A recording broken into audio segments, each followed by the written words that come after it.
안녕하십니까. 오늘 저희에게 주신 말씀은 마태복음 6장 19절부터 34절 말씀입니다. 같이 교독하시겠습니다. 너희를 위하여 보물을 땅에 쌓아두지 말라. 거기는 종과 동록이 해하며 도둑이 구멍을 뚫고 도둑질하느니라. 오직 너희를 위하여 보물을 하늘에 쌓아두라. 거기는 좀이나 동록이 해하지 못하며 도둑이 구멍을 뚫지도 못하고 도둑질도 못하느니라. 내 보물이 있는 그곳에는 내 마음도 있느니라. 눈은 몸의 등불이니 그러므로 내 눈이 성하면 온몸이 밝을 것이요 눈이 나쁘면 온몸이 어두울 것이니 그러므로 내게 있는 빛이 어두우면 그 어두움이 얼마나 더하겠느냐. 한 사람이 두 주인을 섬기지 못할 것이니 혹 이를 미워하고 저를 사랑하거나 혹 이를 중히 여기고 저를 경히 여김이라. 너희가 하나님과 재물을 겸하여 섬기지 못하느니라. 그러므로 내가 너희에게 이르노니 목숨을 위하여 무엇을 먹을까 무엇을 마실까 몸을 위하여 무엇을 입을까 염려하지 말라. 목숨이 음식보다 중하지 아니하며 몸이 의복보다 중하지 아니하냐. 공중의 새를 보라. 심지도 않고 거두지도 않고 창고에 모아들이지도 아니하되 너희 하늘 아버지께서 기르시나니 너희는 이것들보다 귀하지 아니하냐. 너희 중에 누가 염려함으로 그 키를 한 자라도 더할 수 있겠느냐. 또 너희가 어찌 의복을 위하여 염려하느냐. 들의 백합화가 어떻게 자라는가 생각하여 보라. 수고도 아니하고 길쌈도 아니하느니라. 그러나 내가 너희에게 말하노니 솔로몬의 모든 영광으로도 입은 것이 이 꽃 하나만 같지 못하였느니라. 오늘 있다가 내일 아궁이에 던져지는 들풀도 하나님이 이렇게 입히시거든 하물며 너희일까 보냐. 믿음이 작은 자들아. 그러므로 염려하여 이르기를 무엇을 먹을까 무엇을 마실까 무엇을 입을까 하지 말라. 이는 다 이방인이 구하는 것이라. 너희 하늘 아버지께서 이 모든 것이 너희에게 있어야 할 줄을 아시느니라. 그런즉 너희는 먼저 그의 나라와 그의 의를 구하라. 그리하면 이 모든 것을 너희에게 더하시리라. 그러므로 내일 일을 위하여 염려하지 말라. 내일 일은 내일이 염려할 것이요 한날의 괴로움은 그날로 족하니라. 아멘. 여러분은 책을 읽다가 울분이 터져서 가슴을 치고 울어본 적이 있으십니까? 저는 그런 경험이 있습니다. 지금 다시 보면 그렇게까지 울어야 했을까 싶긴 하지만 그래도 2012년 여름 저는 장 지글러의 책 왜 세계의 절반은 굶주리는가 라는 책을 보고 가슴을 치고 울어야 했습니다. 저는 그 책을 읽으며 아시아, 아프리카, 남아메리카의 수십만의 아이들이 비타민 A 부족으로 시력을 잃고 아프리카에서 매년 17만 명의 여성들이 아이를 낳다가 영양 부족으로 감염증에 대항할 수 없어서 죽어가며 세계 곳곳에서 수백만의 빈민이 쓰레기를 뒤지면서 상한 음식을 먹으면서 목숨을 연명하다가 기생충, 단백질 결핍증 등으로 죽어가는 것을 알게 되었습니다. 또한 미국 캘리포니아에서 소들이 먹는 옥수수의 양이 옥수수를 주식으로 하며 여전히 기아에 허덕이는 아프리카 잠비아가 먹는 옥수수 양의 2배라는 것도 알았습니다. 그러니 이 말은 미국 캘리포니아에서만 소고기를 먹지 않아도 다른 고기만 먹어도 아프리카 여러 나라의 수백만 명이 기아에서 벗어날 수 있다는 얘기인 것입니다. 이런 내용을 읽고 있다가 저도 모르게 분통이 터져서 가슴을 치며 소리를 지르며 하나님께 기도한 적이 있습니다. 그리고 그리스도인으로서 이렇게 배부르게 사는 것이 너무 부끄럽다라고 생각하게 되었죠. 이 일이 있고 6개월이 지난 2014년 하나님께서는 저를 강하게 드라이브 하셔가지고 어려운 사람을 도울 아이디어를 가진 회사 하나를 시작하게 하십니다. 그리고 얼마 안 되는 재산을 털어서 열심히 준비했죠. 시작한 지 물론 2년 만에 저는 문을 닫았습니다. 그래도 후회하지 않는 것이 아무것도 한 것 없지만 만약 그리스도인으로 살면서 시도도 하지 않고 그대로 살았다면 더 부끄러워하겠다 하고 생각했기 때문입니다. 물론 하나님께서 왜 시작하게 하신 것을 2년 만에 닫게 하셨는지 저 개인적으로 의문이 있지만, 하나님께서 바라시는 것이 저 하나만 잘 사는 것이 아니다, 그거 하나만 제 마음속에 깨닫게 해주시는 것만으로도 저는 그것이 됐다라고 생각합니다. 물론 지금의 저를 보면 생각 없이 소고기, 돼지고기 잘 먹고요, 당시에 애절한 마음도 없이 늘 죄송하고 부끄러운 삶입니다. 그럼 언젠가 그럼에도 불구하고 저희 어리석음이 아닌 하나님 방법으로 제 가슴에 여전히 담아놓은 것을 풀어갈 수 있지 않을까라는 생각을 합니다. 저희 부족한 생각을 뛰어넘는 것이 하나님의 지혜이긴 것을 저는 믿기 때문입니다. 제가 가슴을 쳤던 책 왜 세계의 절반은 굶주리는가는 현재 우리가 속하여 살고 있는 자본주의가 가지는 그늘과 병폐를 적나라하게 그리는 책입니다. 이 말은 지금 현재 우리가 누리고 있는 이 부가, 이 안락한 삶이 상당 부분 원래 우리 것이 아니라는 것입니다. 가난한 불모의 땅에 살아가고 있는 사람들이 생존을 위해 가져야 할 재물이 잘못된 구조에 의해서 우리에게 흘러온 후 다시 그들에게 흘러가야 되는데 그러지 못하고 세계 여러 선진국들과 이제는 어느 나라보다 잘 살게 된 이 나라 대한민국에서 그 부가 사용되고 있다는 것입니다. 사실 이렇게 자본이 이동되는 구조는 제국주의 시대에 만들어졌습니다. 약탈당하는 가난한 나라들이 영국, 프랑스, 포르투갈, 스페인, 독일, 네덜란드의 지배하에 있었는데 부끄럽게도 약탈한 나라들은 모두 기독교 국가들이었습니다. 이들 제국주의 군대가 약한 나라들을 점령하고 그 약탈한 자리에 선교사들이 들어와서 거기에 복음을 전하곤 했던 것입니다. 이들 제국주의 국가들은 식민지로 만든 나라들에 자신들을 도울 지주들을 세웠고, 피지배국의 입장에서 볼 때는 이 매국노들인 이 지주들을 통해서 식민지 국가 나라들의 자원을 약탈했던 것입니다. 시간이 지나고 대부분 나라들이 다 독립을 했죠. 그리고 식민지 나라의 경제는 그럼에도 여전히 파탄되어 있는 상태이고, 남아있는 수익성 있는 사업도 지주들과 현재 식민지 모국에 있는 그 투자자들의 손아귀에 이미 다 들어가 있는 상태입니다. 그래서 그 나라는 여전히 피폐한 것입니다. 이 상태가 계속 지속되고 있는 것이죠. 이 구조로 인해서 가나안 나라의 자본이 여전히 선진국의 부를 살찌우는 데 흘러가고 있는 것입니다. 이런 까닭에 식민지 많은 나라들 중 상당수가 기독교를 배격하여서 공산주의 국가가 되거나 이슬람으로 돌아선 이유가 되는 것입니다. 그래서 기독교에 굉장히 적재적인 그런 나라들이 된 거죠. 이들 국가 중에 우리 교회가 품고 있는 아프가니스탄도 들어 있습니다. 이들 나라들의 생명의 복음이 흐르는 것을 하나님께서 원하실 텐데, 그것이 이루어지기 위해서는 우선 교회가 진심으로 머리 숙여 사과해야 하는 것입니다. 더불어 누가복음 19장에서 삭개오가 자기가 잘못한 재산, 내 소유의 절반은 가난한 자들에게 주겠사오니 속여 빼앗는 일이 있으면 네 갑절이나 갚겠나이다 라고 말했듯이 사과의 실제적인 행위가 있어야 할 것입니다. 저는 그런 의미에서 2007년 아프가니스탄에서 일어난 우리 배영규 목사님과 심성민 형제의 순교를 생각하게 됩니다. 그분들의 소중한 피는 하나님께서 그 땅에 보내신 교회의 진정한 사과였을 거라고 생각하기 때문입니다. 같은 의미에서 아프가니스탄 백성들에게 콩을 공급함으로 그 나라 백성들의 영양식조를 막아주고 건강히 잘 살도록 도와주는 NGO인 ANI의 사역은 참으로 의미가 있다고 할 것입니다. 하지만 개인의 삶에서 우리는 혼자라는 핑계를 대며 아무런 일을 하지 않는 것을 당연하게 여기고 살고 있는 것이 우리의 현실입니다.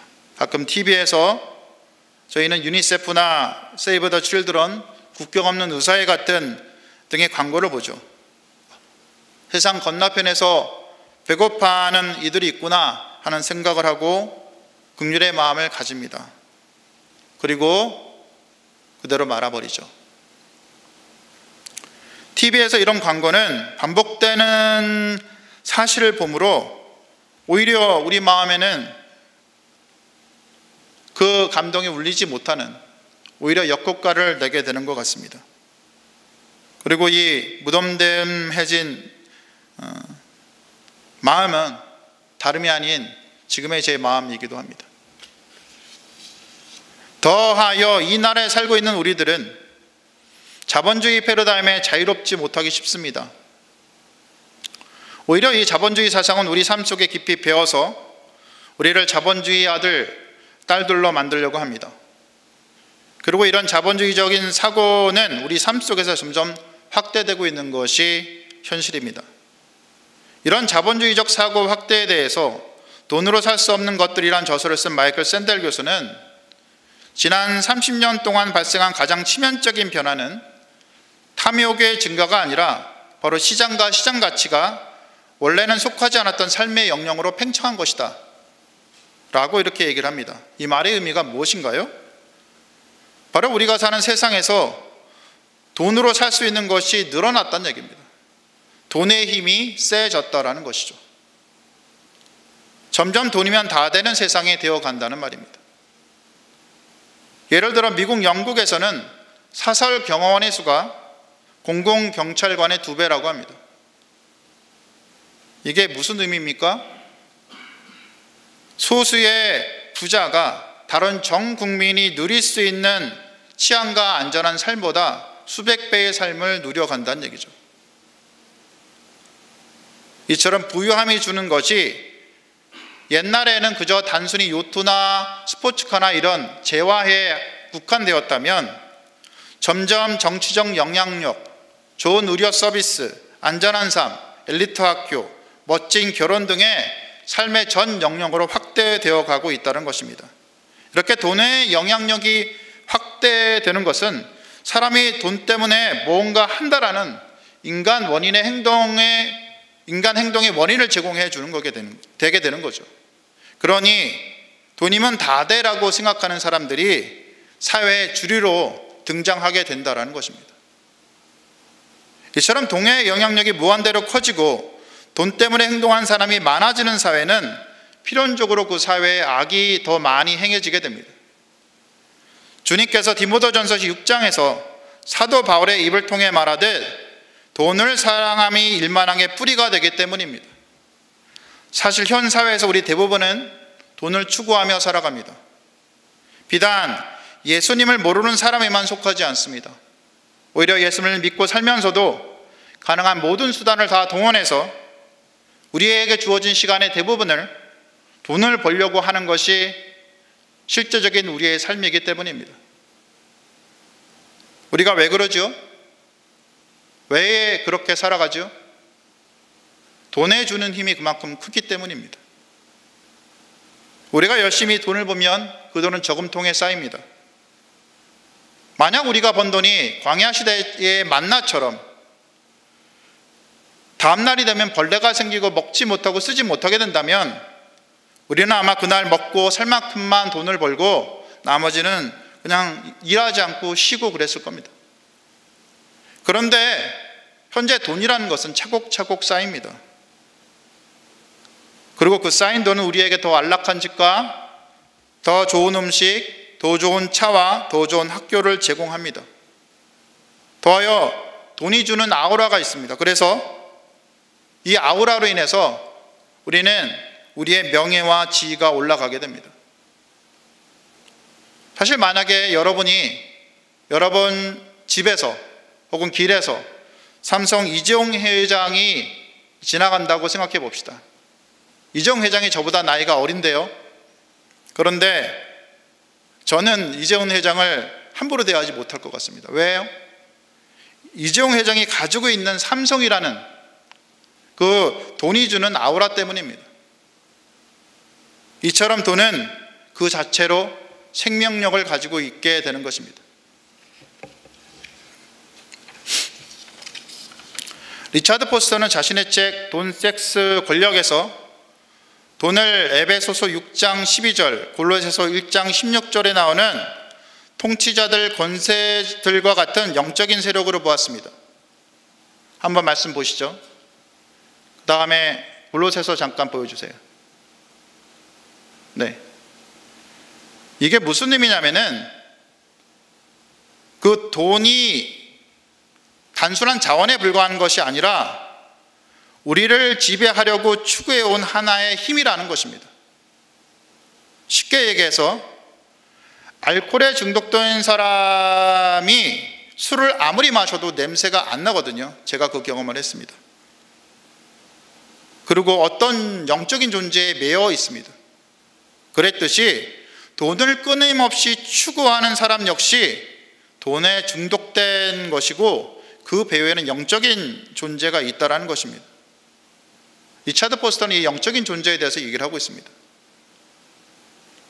여기 초거부들이 끝없이 만족 없이 돈을 추구하는 이유가 있는 것이고, 또 예수님께서 젊은 부자 간원에게 예수님께서 내 소유를 팔아 가난한 자들에게 주라, 그리고 나를 쫓으라 말씀하신 이유가 이 돈이 주는 영향력이 이 젊은 간원에 있었기 때문입니다.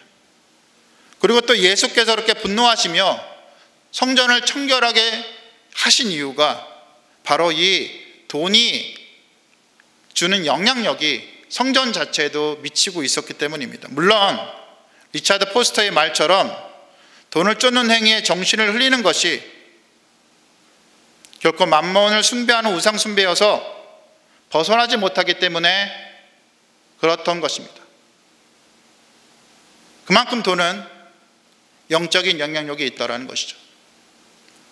교회 역시 만몬의 승부에서 결코 자유롭지 못한 것이 공경연한 사실입니다. 이미 많은 교회들이 타락의 길을 걷고 있지만 스스로 깨닫지도 못합니다. 그러니 만몬이 보기에 교회가 얼마나 우습게 보였겠습니까? 하지만 초대교회는 전혀 그런 모습을 보이지 않았습니다. 오히려 부한 자가 가난한 자와 소유를 공유했죠. 부를 가난한 이웃을 위해 사용했습니다. 그러니 이렇게 만몬이 가지려는 영역을 슬기롭게 대처했던 것입니다. 교부 시대에는 부자들의 소유와 가난한 자들에 대한 불의함을 말하면서 물질에 대한 하나님의 소유권을 주장했습니다. 어거스틴은 로마에 충성한 소수의 사람들이 당시 대부분의 부를 가지고 있는 것을 보면서 그리스도께서 말씀하신다, 내가 너희에게 준 것으로 나에게 돌려주라 라고 외치며 부자들이 그 돈을 가난한 자들에게 배분하고 나눠줄 것을 강하게 주장했습니다. 우리 모두가 순례자입니다. 만물은 우리가 하나님께 나아가기 위해 반드시 필요하고 공유되는 것입니다. 이것이 어거스틴의 주장이었습니다. 그러던 것이 313년 콘스탄틴 대제가 기독교를 공인한 후 교회에 대한 핍박이 사라지고 어려움이 사라지자 교회에 주어진 자유와 부를 우리는 하나님의 축복으로 여기기 시작했습니다. 그리고 우리는 믿음의 순도를 잃어버린 채 부패하기 시작했습니다. 이를 극복하고자 한 것이 사막의 교부들과 아시스의 프란시스 등이 수도원 공동체를 세우고 또 교회 자체적으로도 계획을 추진했던 것입니다. 하지만 교회는 스스로 부패를 막지 못했고 이 부패는 종교개혁 시기에 절정을 이루게 되죠. 우리가 잘 아는 것처럼 성직 매매와 면죄부 매매까지 이루어지게 됐던 것입니다. 그래서 루터가 종교개혁을 일으키면서 주장한 것이 뭐냐면 교회가 돈을 추구하며 부패한 것에 대한 반발을 했던 것입니다. 루터와 칼빈은 부자는 가난한 자들에게 자신의 부의 일부를 나눠줄 책임이 있다라고 주장했습니다.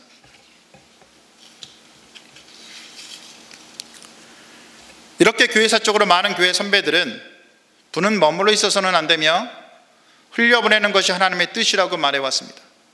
더하여 재물을 가난한 분들과 나누는 것은 리차드 포스터의 말처럼 재물의 도사력이 있는 만몬이 주는 악마적인 탐욕을 파괴하는 것이라고 우리는 얘기할 수 있을 것입니다.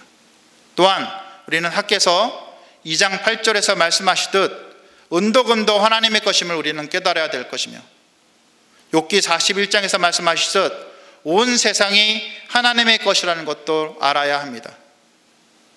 이것이 뭐냐? 만몬이 주는 돈, 이 돈도 결국엔 하나님의 것이라는 것입니다. 다만 사람이 그 돈을 너무 따르고 그 돈을 하나님보다 더 높이 두니 그 돈에 악한 우상의 영적 파워가 생겨버렸다는 것입니다. 그러므로 우리는 돈이 가지는 만몬의 파워를 제어하고 하나님의 재원이라는 원래의 자리를 찾아가도록 하기 위해서 우리 마음속에 있는 두려움을 제거해야 합니다. 이 두려움은 다른 것이 아니라 돈이 없는 것에 대한 심한 두려움을 말합니다.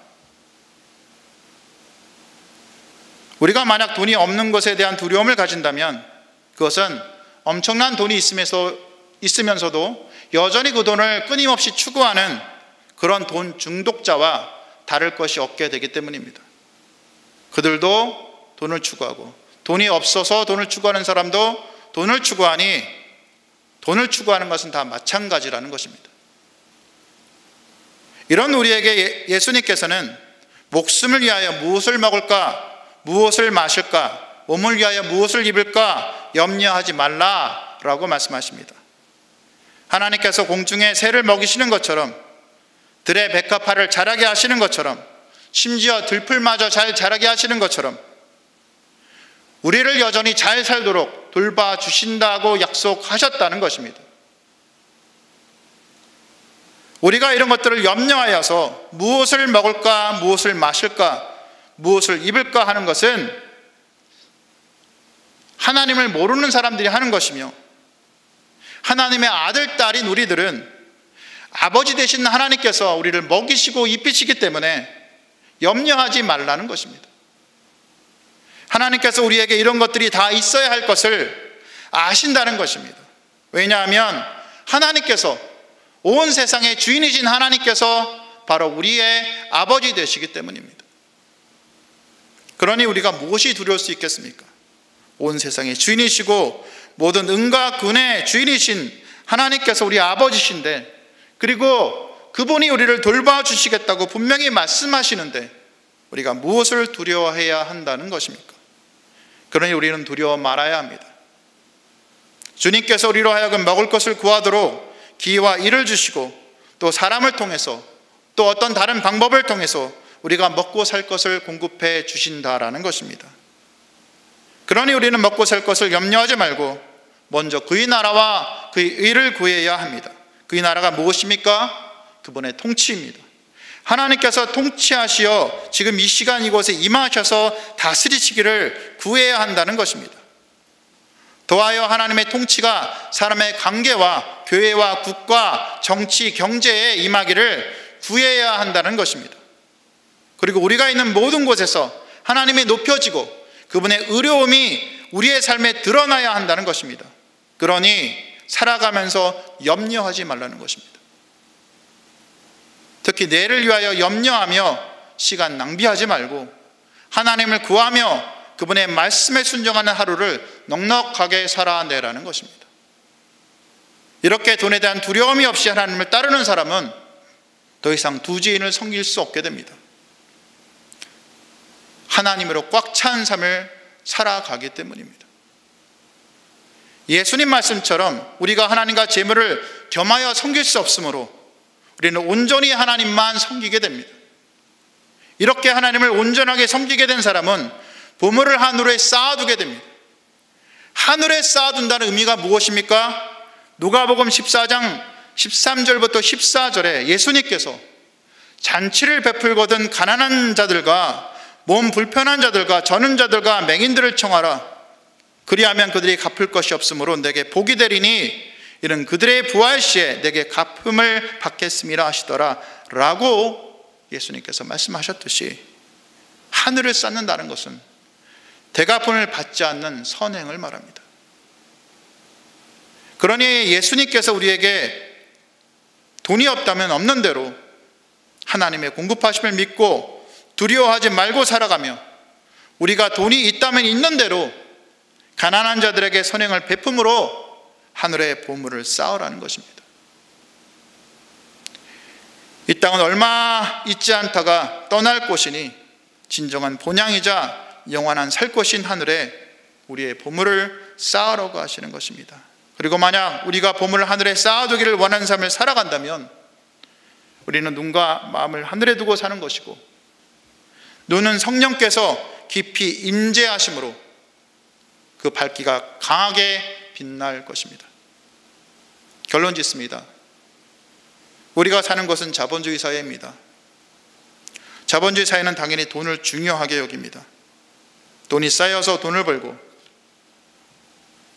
권력을 형성하는 것이 자본주의고, 돈이 주는 영적 파워가 강해서 그리스도인들이 쉽게 바보되는 것이 바로 우리가 사는 세상입니다. 돈이 주인 노릇하고 권력자 행사를 하려 합니다. 그런데 우리 그리스도인들은 이런 세상에서 돈이 아니라 하나님께서 통치자이심을 믿고 살아가는 자들입니다. 세상 사람들과 그 길이 다를 수밖에 없습니다. 그러니 그리스도를 따르는 삶을 살아내는 것이 쉽지만은 않습니다. 하지만 우리 예수님께서 우리에게 세상을 두려워 말라고 말씀하셨습니다. 세상도 돈도 다 하나님의 것이라는 것입니다. 세상은 돈을 쌓아서 힘을 가지라고 하지만 우리 주님은 돈을 베풀어 줌으로 영적인 힘을 가지라고 말씀하십니다. 그리고 우리 주님의 살아가신 삶을 따라가라고 말씀하십니다. 이것이 그리스도인들이 사는 법칙이라는 것입니다. 여러분, 요즘 많이 힘드시죠?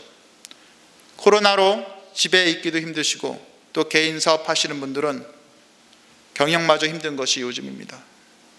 그러니 오늘 말씀을 들으면서 어떻게 나누면서 살아가냐고 얘기 안 하셔도 됩니다. 나누지 않으셔도 되기 때문입니다. 나눔은 후일에 여유가 있을 때 하거나 혹 충분히 여유가 있으신 분들만 하셔도 됩니다. 하지만 오늘 제가 말씀드리고 싶은 것은 현실이 힘드시더라도 돈을 두려워하지 마시기 바랍니다. 돈의 주인이 하나님이시기 때문입니다. 그리고 그 하나님이 우리의 아버지이시기 때문입니다. 하나님께서는 필요를 사람이 우리에게 다가와서 하나님의 공급을 주게 하든 아니면 까마귀를 보내시든 분명히 우리에게 필요한 것들을 공급해 주신다는 것입니다. 물론 여러분들 중에서도 많은 경험하신 분이 있으시라 여겨지지만 저는 공급해 주신 하나님을 분명히 믿습니다. 그리고 그 경험을 지금 이 자리에서 나눌 수는 없지만 공급해 주신 하나님을 분명하게 경험하였습니다. 하나님은 공급해 주시는 분이십니다. 그러니 하나님을 신뢰하시기 바랍니다. 그리고 그저 말씀대로 그의 나라와 그의 의와 하나님의 통치와 하나님의 의로움을 구하며 현실을 힘내서 살아내시라는 것입니다. 그러면 공급하시는 하나님께서 우리에게 공급을 주시든 아니면 다른 문을 열어주시든 이렇게 하나님만 바라보는 자들이 이 땅 가운데서 그리스도인으로 살아가실 수 있도록 필요한 것을 하나님께서 알려주시고 공급해 주신다는 것입니다. 이 말을 믿으십니까? 이 설교를 듣는 모든 분들이 그의 나라와 그의 의를 구하며 하나님의 공급하심을 경험하는 삶을 살아가기를 주님의 이름으로 축복하고 기도합니다.